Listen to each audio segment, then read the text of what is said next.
अब हमारा जो इससे नेक्स्ट टॉपिक है जो हम पढ़ेंगे वो मॉलिक्यूलर ऑर्बिटल थ्योरी है। और ये molecular orbital theory for complexes है। इससे पहले हमने मॉलिक्यूलर ऑर्बिटल थ्योरी पढ़ी थी केमिकल बॉन्डिंग में, वो कॉम्प्लेक्सेस के अलावा थी। अच्छा, एमओटी जो मॉलिक्यूलर ऑर्बिटल थ्योरी है, एक तो बॉन्ड ऑर्डर को एक्सप्लेन करेगी, दूसरा मैग्नेटिक बिहेवियर को एक्सप्लेन करेगी। ये जैसा कि मैंने पहले भी आपको बताया था। अब जो मैग्नेटिक बिहेवियर अगर हम देखें तो मैग्नेटिक बिहेवियर में दो तरह के सब्सटेंसेस होते हैं, पैरामैग्नेटिक सब्सटेंसेस और diamagnetic substances. Paramagnetic substances magnetic field में वीकली अट्रैक्ट होते हैं और डायामैग्नेटिक सब्सटेंसेस मैग्नेटिक फील्ड में वीकली डिफ्लेक्ट होते हैं। पैरामैग्नेटिक सब्सटेंसेस जो हैं वो हम किस बेस पर डिसाइड करते हैं? Due to the presence of unpaired electrons in the molecular orbitals. और डायामैग्नेटिक जो सब्सटेंसेस हैं उनमें अनपेयर्ड इलेक्ट्रॉन्स मॉलिक्यूलर ऑर्बिटल्स में नहीं होते और डायामैग्नेटिक सब्सटेंसेस मैग्नेटिक फील्ड में वीकली डिफ्लेक्ट होते हैं।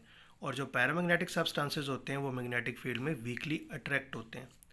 तो जो मॉलिक्यूलर ऑर्बिटल थ्योरी है, इसका जो मेन पास्टुलेट है वो यही है कि जो एटॉमिक ऑर्बिटल्स होते हैं या जो लिगेंड्स के और मेटल्स के जो ऑर्बिटल्स होते हैं वो ओवरलैप करके मॉलिक्यूलर ऑर्बिटल्स बनाते हैं। और जितने एटॉमिक ऑर्बिटल्स ओवरलैप करते हैं उतने ही मॉलिक्यूलर ऑर्बिटल्स बनते हैं।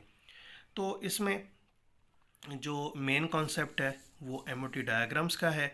यहाँ पे जस्ट मैंने इंट्रोडक्शन आपको दिया है इस लेक्चर में कि नेक्स्ट हमारा जो टॉपिक है वो मॉलिक्यूलर ऑर्बिटल थ्योरी है और इसमें हम कॉम्प्लेक्सेस की जो शेप्स बनाते हैं, असल कॉन्सेप्ट वो है।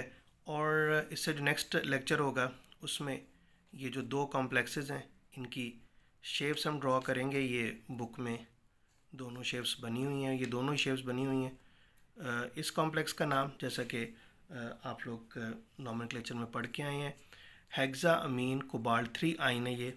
और दूसरा जो हमारे पास कॉम्प्लेक्स है हेक्सा फ्लोरो कोबालेट 3 कॉम्प्लेक्स।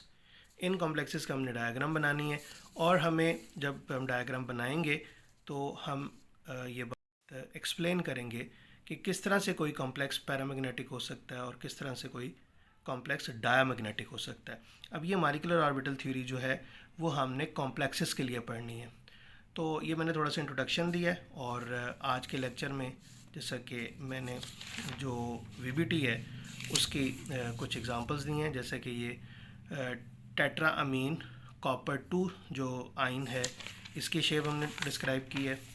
इसके बाद ये जो कॉम्प्लेक्स है वीबीटी में हमने इसकी शेप डिस्क्राइब की है, टेट्रा अमीन जिंक 2 आइन। और इसके बाद जो हमारे पास हमने स्टार्ट में लिया था कॉम्प्लेक्स टेट्रा सियानो निकलेट 2 आइन है, इसकी ज्योमेट्री को भी हमने एक्सप्लेन किया।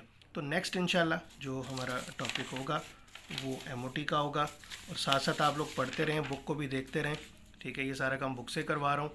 और पेपर के अंदर या जो आपका टेस्ट होगा उसमें क्वेश्चंस जो हैं वो इस तरह के होंगे कि थोड़ा सा आपको सोच के करना पड़ेगा।